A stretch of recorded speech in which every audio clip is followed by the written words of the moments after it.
Hello everyone, welcome back to the TJOmega channel for day 1288 of our daily content grind, and today I bring to you another debate, but that means we have to take a look at the results of our previous one. The last time we asked, what was the better Transformers origin, and we're sticking to two just for the sake of simplicity here. And I left you Primus or the Quintesson, so basically more comic book or more G1 cartoon. And surprisingly, it is overwhelmingly Primus, almost a 75% edge, 3 to 4. That's more than I expected, honestly. Though they have expanded the Primus origin so much, and the Quintesson origin has kind of been left in the dust, so that's not entirely surprising to me.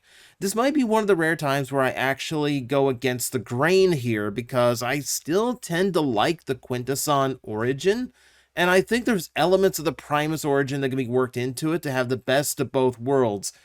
Might do that as a video some point, but for now, interesting result, which means it's time to pit you all against each other again.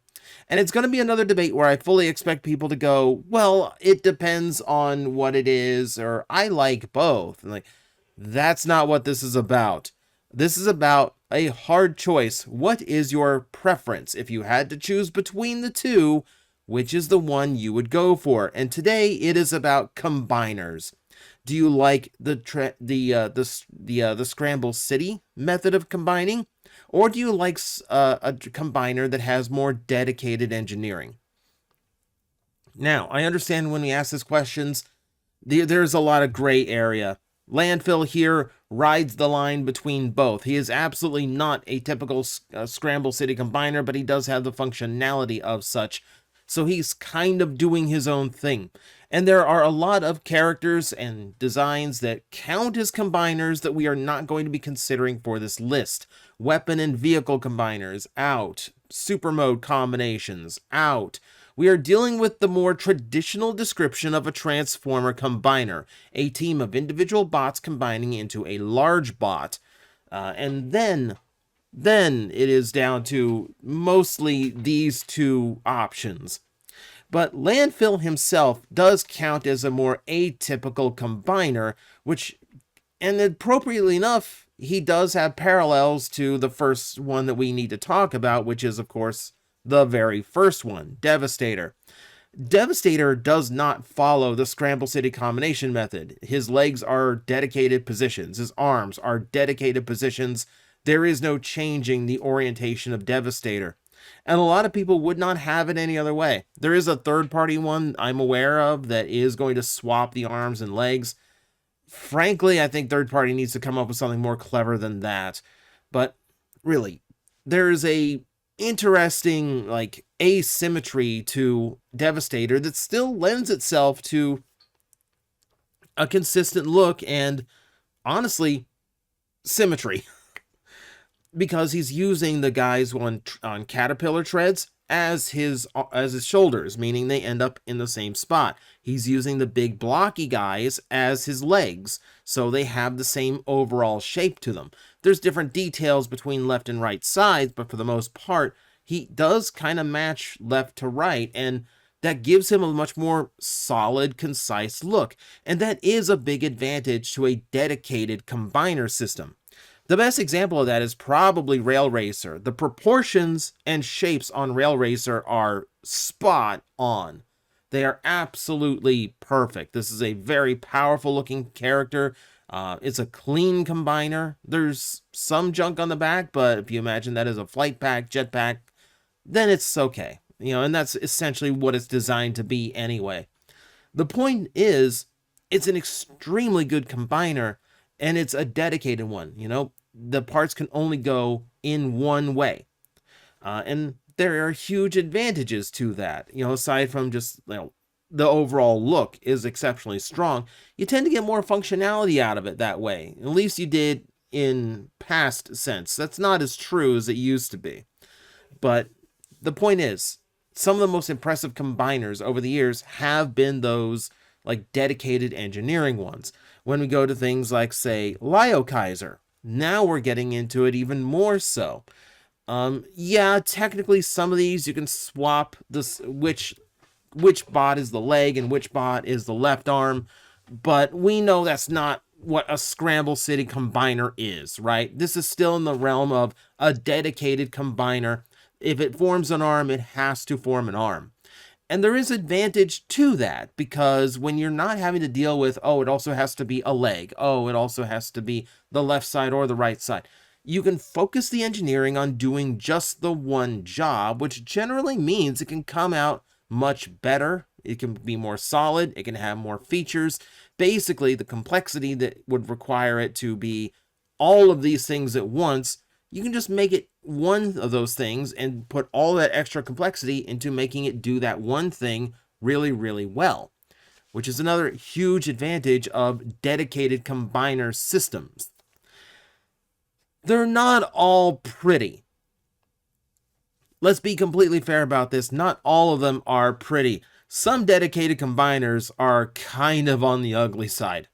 I know Road Caesar has a lot of fans, and it is a victory set of toys, so technically, yeah, I do have my love for him as well. However, let's be honest with ourselves. He is one of the worst looking combiners. He just is.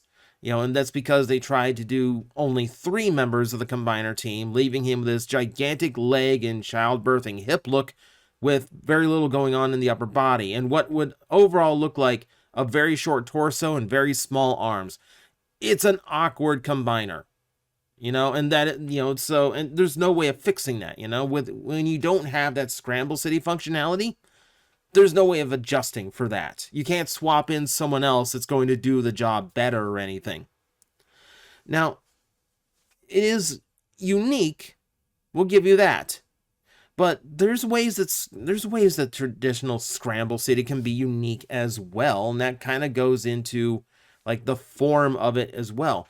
So I think Scramble City is kind of identified by looking more Megazord in style, with different shapes and different colors going across both left and right sides.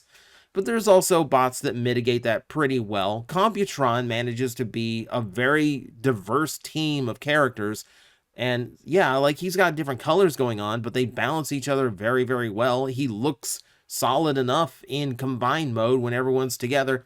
It's a very, very good balancing act that he's put on. So there's times where, yeah, you can get a Scramble City combiner to actually match up to what a dedicated combiner can do aesthetically. I would say the same for like Piranacon, who keeps that, that oceanic color scheme throughout all of his members and looks pretty unified as a result.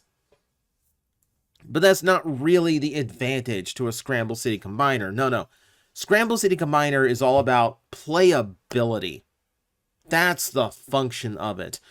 And by the way, this is one of my favorite pieces of art that came out of G1. I believe this is the Studio Ox art. And just, I love the idea of like, there was some kind of confrontation, some kind of battle where all 4 combiners had to, like the season 2 combiners, all had to work together in order to face off some bigger threat, to the point where they're shaking hands afterwards. And it led to them having to like scramble up in all these weird combinations. Great piece of art and a lost story. Like there's a great G1 story here that never got explored. And that's kind of unfortunate. The point is here though, the fun factor of the Scramble City can't be denied. Like, okay, everyone can become either arm or either leg.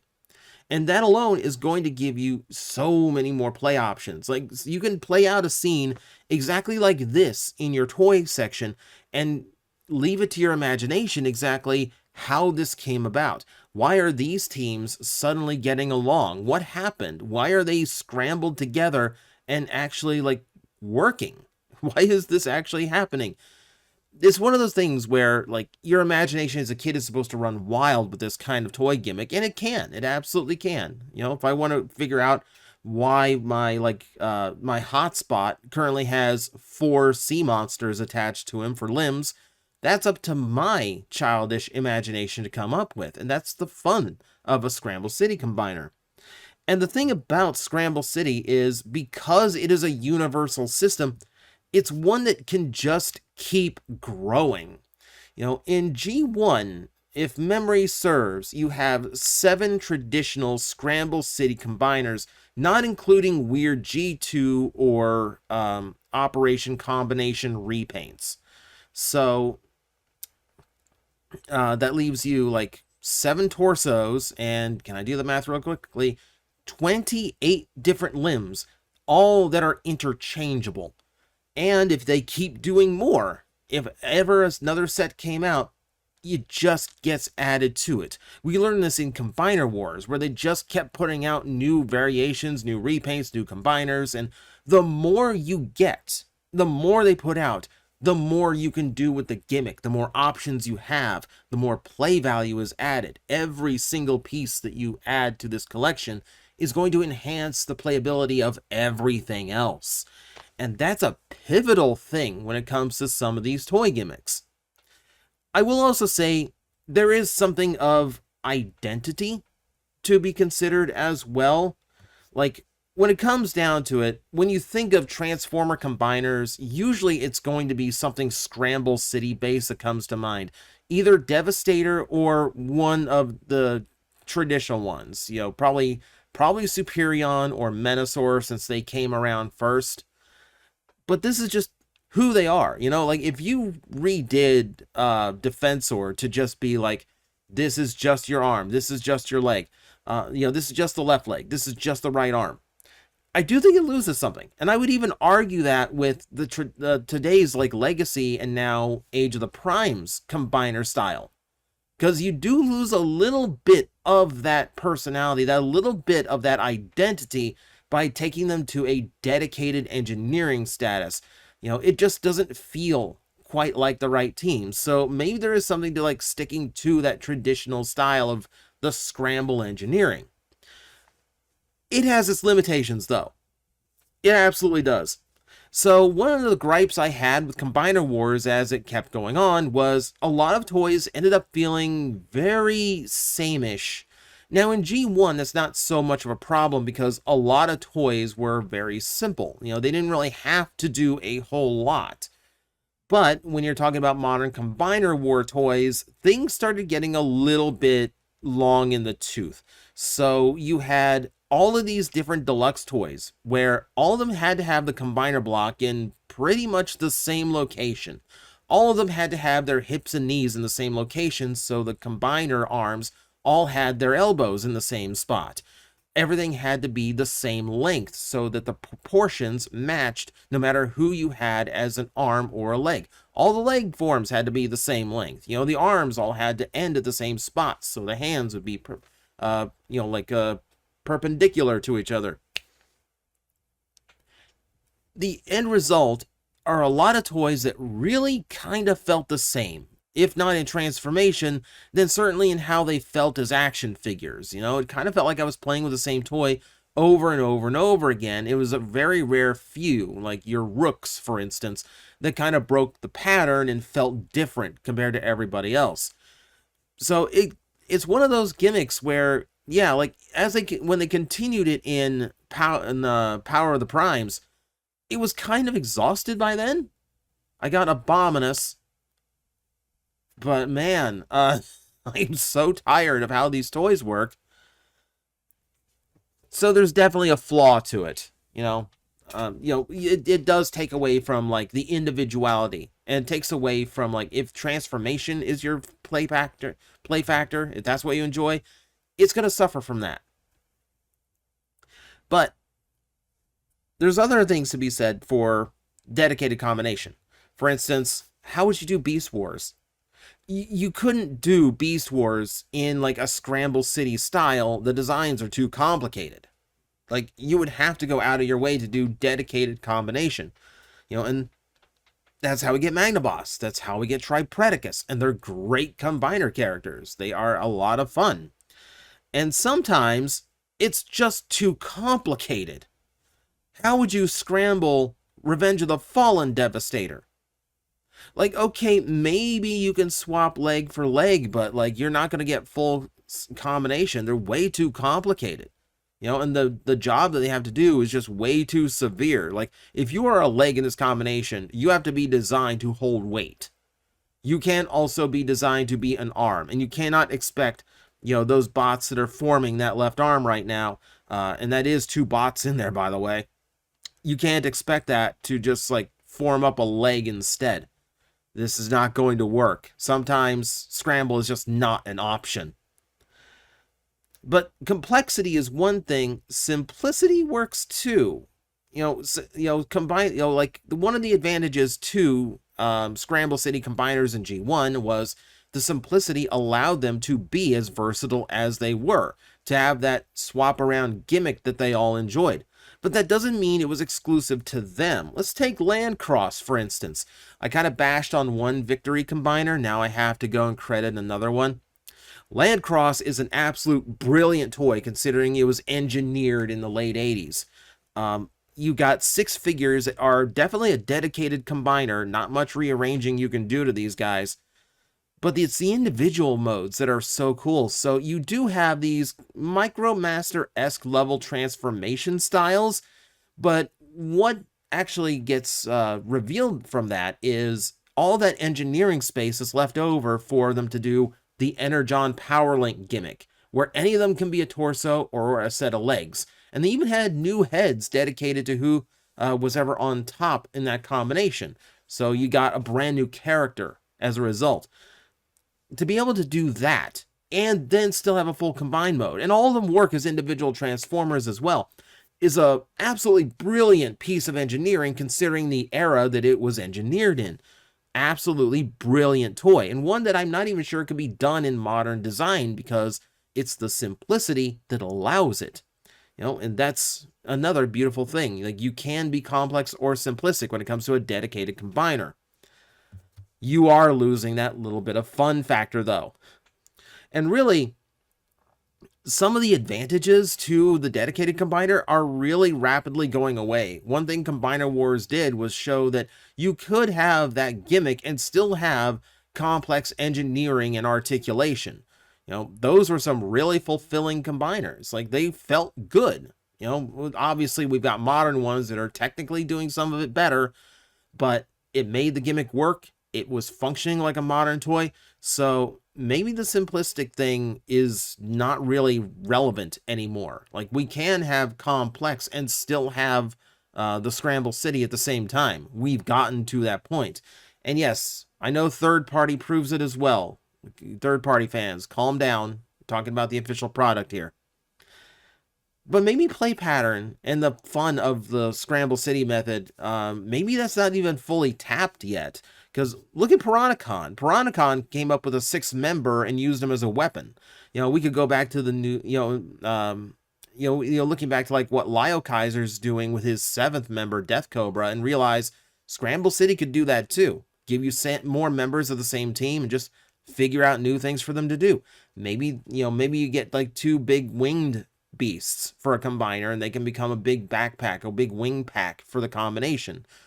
Maybe you have 2 smaller ones that replace the hands or the feet, so you have this big hulking combination instead.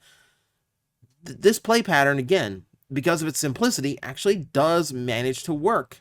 You could expand on what it's doing, and I just don't think that's been properly tapped yet. These days, our combiners look like this, and it looks Scramble City, but in fact it is not, because, as I have been told, the aerial bots do not combine to Menasor. The clips and the pegs are not in the right position. And originally I thought that was a weakness, but as I started thinking about it, in a couple years, if this Menasor breaks down somehow, like if the thing they came up with for the combination ends up not working out, it doesn't age well, whatever, then they aren't stuck with it. If they made all of these dedicated parts to where, okay, you could form, at the very least, swap arms, from one bot to another.